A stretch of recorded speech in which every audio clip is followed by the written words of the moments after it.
Salut mes petits poneys, bienvenue sur le Poney Blanc.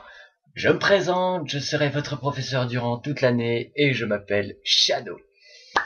Ensemble, nous allons traiter de plusieurs sujets de notre communauté.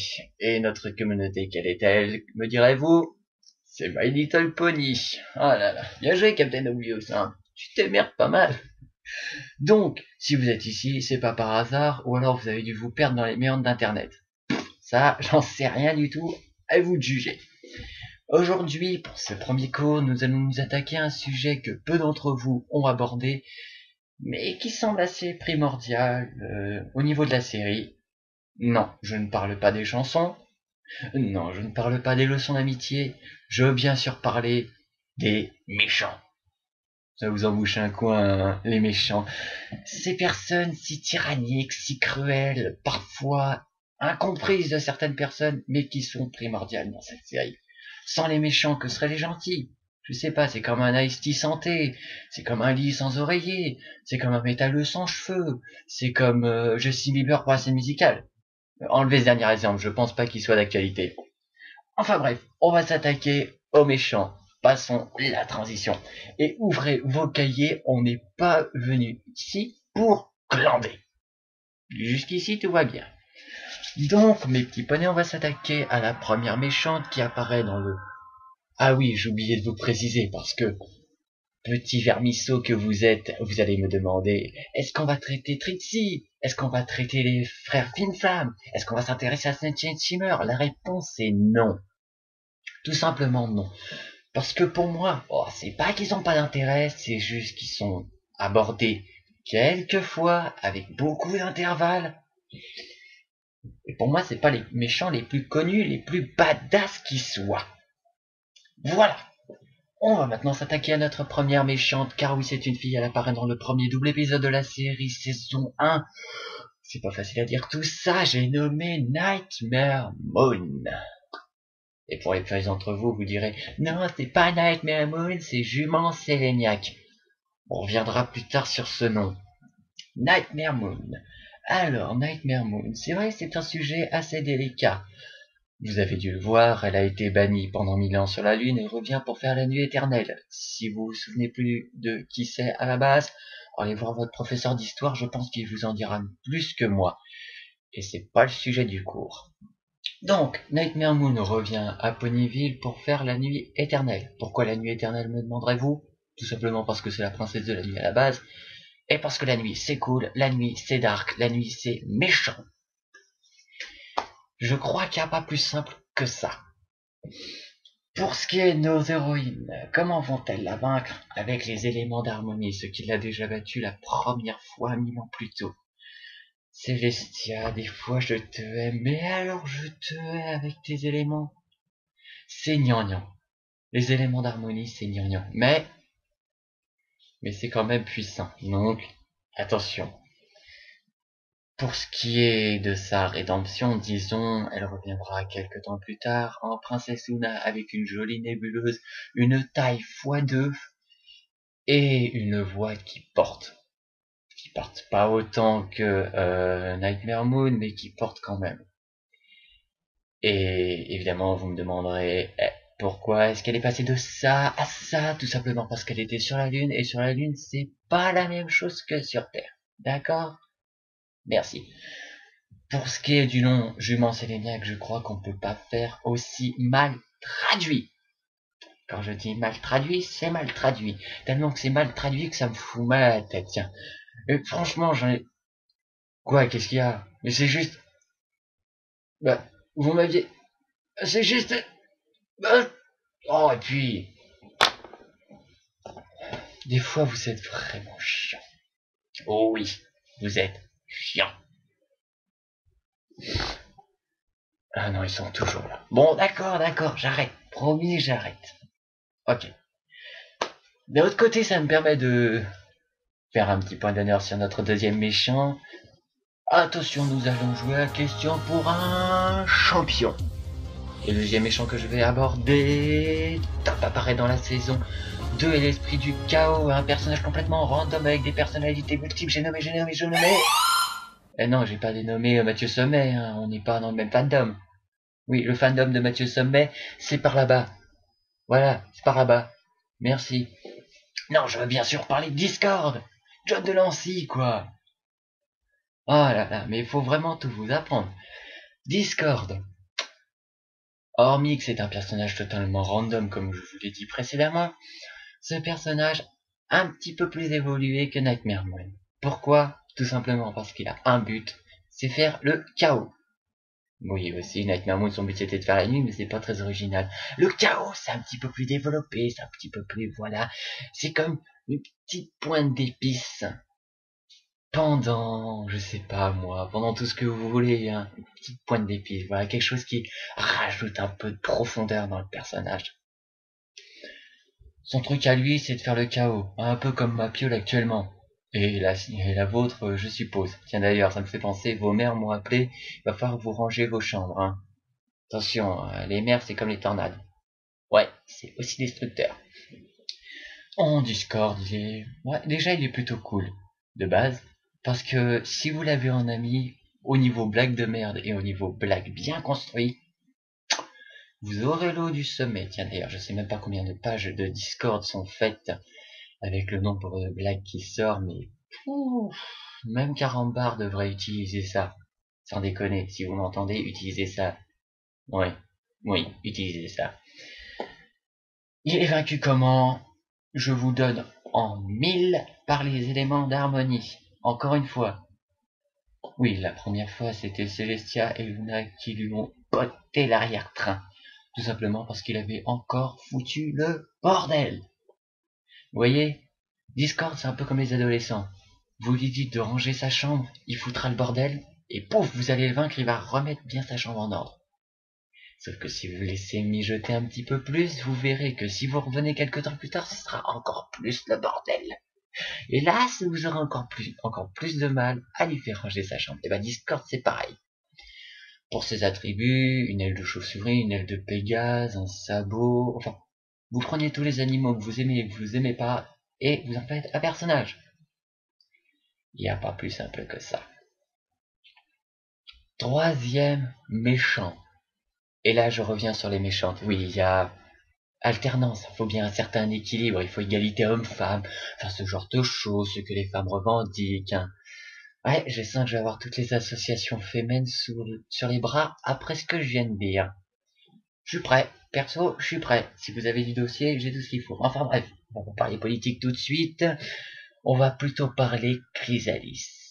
Ah, Chrysalis. Comment vous la décrire?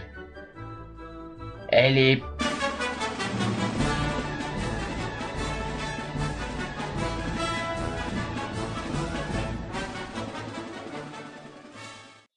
Et voilà. Chrysalis, c'est tout ça. On m'informe dans mon oreillette que j'ai été censuré. D'accord. Ok, je vais vous le faire en plus soft. Chrysalis, c'est tout simplement une méchante qui envoie du pâté dans l'ouzbek, qui a un charisme monumental, une race totalement magnifique.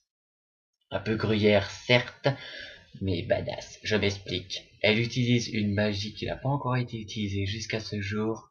La magie de l'amour. Oh là là, c'est trop beau, la magie de l'amour. Ouais, c'est aussi génial qu'un concert des One Direction en plein hiver et en plein air. Ouais, il y a du level. Non. Chrysalis, elle utilise l'amour, mais pas l'amour, comme on dit, dans le sens où elle aime quelqu'un et qu'elle utilise ce pouvoir de l'amour pour devenir méchant. Non, non, non, non, non. Que serait un vrai méchant sans des vrais pouvoirs badass, sans une vraie conviction? L'amour, au sens où on aimerait tous l'utiliser, nous, célibataires, je veux bien sûr parler d'un petit sadisme en truc en plus. Oh là là là là. Elle me fait tellement tourner la tête que j'en perds mon latin. Et c'est dire, c'est dire. En gros, Chrysalis, c'est simple.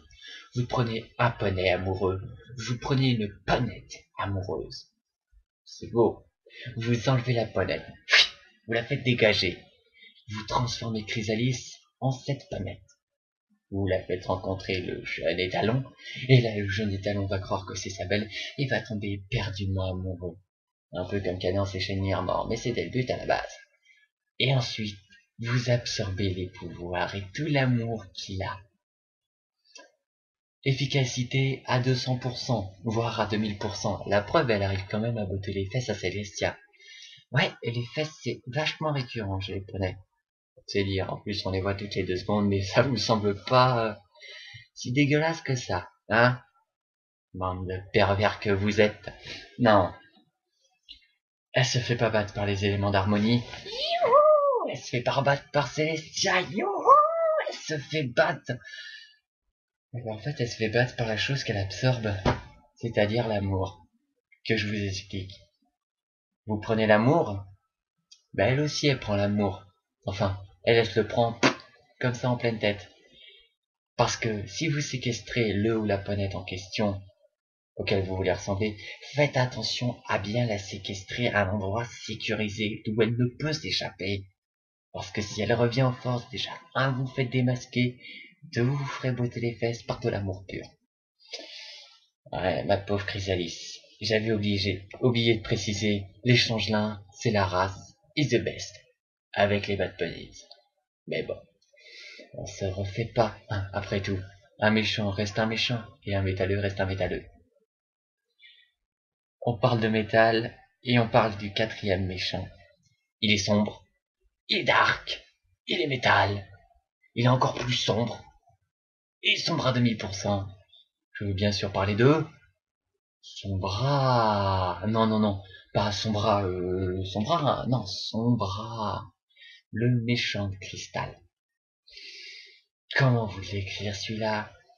Des cristaux. Le truc bien joyeux, hein. Bah lui, le transforme en côté obscur. C'est un peu le Dark Vador des poneys de cristal, vous voyez? Guerrier, sans scrupules, avec une force monumentale. Non, non, non, sans rire. Ce type est badass. Non, badass, badass, badass. Tellement badass qu'il faudrait mettre une pancarte avec marqué badass sur tout le royaume de cristal.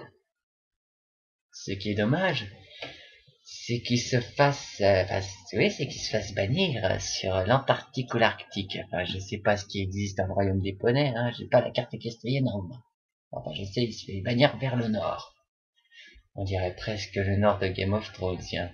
Ouais, c'est haut, c'est froid, c'est Game of Thrones. Bravo, bravo. Enfin, lui, il est plutôt licorne, donc il utilise les pouvoirs des licornes. La magie et le sadisme en plus. Que demander de plus pour lui, hein? Sans rire. Ce qu'il faut savoir aussi avec lui, c'est que... c'est un peu un toubib. Parce que il arrive quand même à faire oublier, quand il le souhaite, la mémoire des poneys de cristal. Il sait ce qui s'est passé, il revient en forme sous la forme du nombre. Il réussit pas encore à rentrer dans le royaume de cristal, mais il a quand même une emprise. C'est qu'il a retiré toute la mémoire des poneys de cristal. Donc niveau information, c'est comme si vous demandiez à Internet dans les années 50, qu'est-ce que je peux trouver à tel endroit? Réponse, rien. C'est exactement la même. Et les Main Six dans sous ça.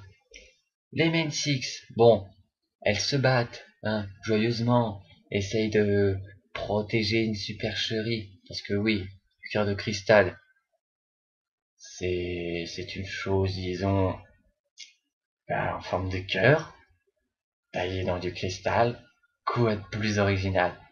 Un méchant qui veut s'emparer d'un cœur. Moins. A rayé de la liste, a voulu s'emparer de l'amour des autres, et bien maintenant on va s'emparer d'un cœur. Je crois qu'on ne peut pas plus faire nian les mecs. Surtout les méchants. Enfin bref, Twilight arrive à retrouver le cœur de cristal, mais son bras, dans sa stratégie la plus maligne, fait en sorte qu'elle soit emprisonnée, je vous donne mille, dans les cristaux.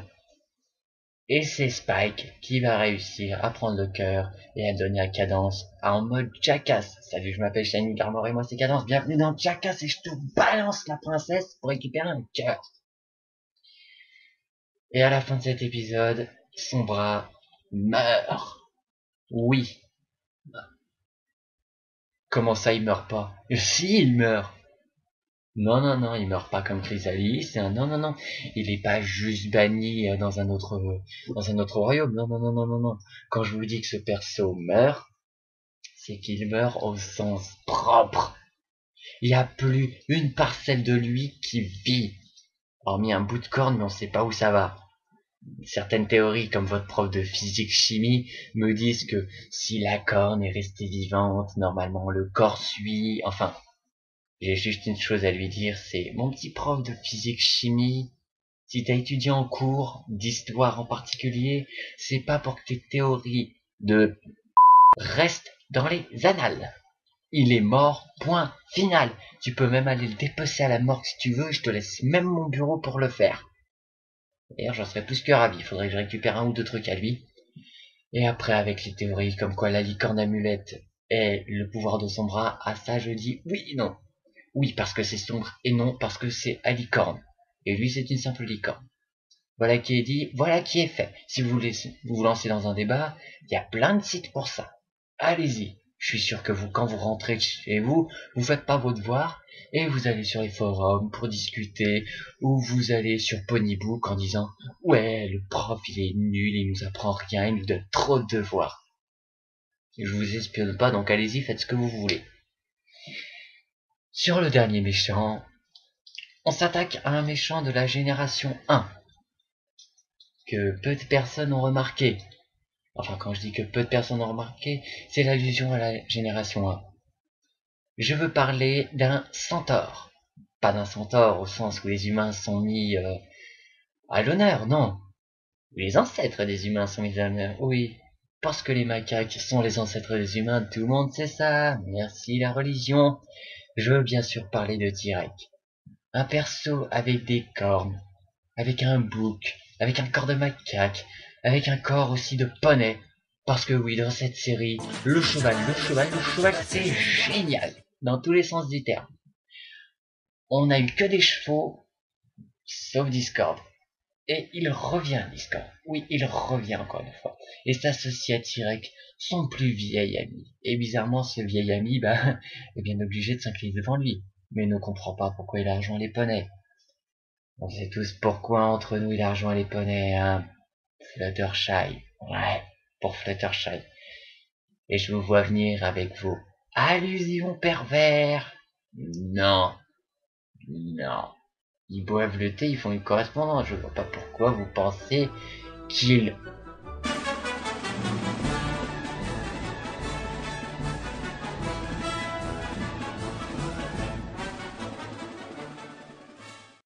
Ensemble. Voilà, c'est dit, voilà, c'est fait. Si vous voulez vomir, il y a des seaux juste à côté de vous. J'ai tout prévu, hein. Oui. Quand on a passé quelques années de sa vie à la Rainbow Factory, on sait à quoi les gens sont capables. Enfin, passons quand même sur T-Rex. T-Rex, oui, est un méchant plutôt badass, veut s'approprier le pouvoir des Pégases. Pourquoi? Pour avoir plus de force. Les licornes, il veut avoir la magie. Pourquoi? Pour avoir plus de force. Et les poneys terrestres, pourquoi? Parce qu'il veut plus de force. En gros, il veut de la force pour avoir de la force. Et pour faire une taille monumentale. Oui, à côté de ça, la tour de Dubaï, c'est ça. Enfin, c'est plutôt ça, c'est plutôt genre miniature, fois un 16e, enfin, les rôlistes et les personnes qui font des maquettes, hein, vous savez ce que c'est, hein, un 16e. C'est un 16e de sa taille. Et il veut absolument le pouvoir à licorne. Bah oui, parce que quoi de mieux que, que les princesses pour avoir les meilleurs pouvoirs du monde, hormis qu'elles ont une corne et des ailes, ça les rend spéciales. Pourquoi? Et je développerai sur le sujet de Twilight un peu plus tard dans une autre vidéo. Twilight, accroche-toi parce que je vais te saquer. Bref, une fois qu'il a acquis tous ses pouvoirs, il lui manque juste le pouvoir de la discorde et des pouvoirs de Twilight pour achever le tout. Ouais, il sait ce qu'il veut, il a un plan bien rodé, mais, comme ils le disent dans la VO du dernier épisode, enfin, pas plutôt la VO, plutôt la VF, parce que la VF ont bien travaillé là-dessus. J'ai bugué. Ils ont bien travaillé là-dessus parce que c'est simple. Ils disent que T-Rex est venu dans le monde des poneys, mais qu'il a attendu longtemps avant de revenir. Si vous avez vu l'épisode, vous avez sûrement pas fait gaffe. Voici l'explication. Elles disent plutôt, qu'il s'est évadé quand Cerbère s'est évadé en même temps du Tartarus. Donc là, on revient à la saison 1. On revient sur Nightmare Moon, on revient sur les saisons 1. Et qu'il lui a fallu 3 saisons pour avoir suffisamment de pouvoir pour espérer en prendre un petit peu sur les poneys. Pourquoi t'as mis autant de temps? Et pourquoi vous vous en êtes pas aperçu plus tôt? Surtout toi, Célestia. Je croyais que t'étais omnisciente, princesse du jour et de la nuit, parce que t'as piqué ce pouvoir à ta sœur, et tu sais tout sur tout. Explique-moi. Merci.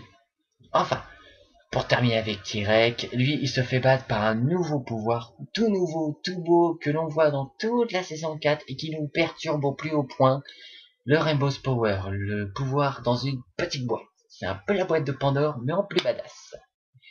Il comprend pas, les princesses lui expliquent qu'il y aura toujours la magie de l'amitié, que la magie de l'amitié se transforme en un rainbow. Arc-en-ciel pour ceux qui ne parlent pas anglais.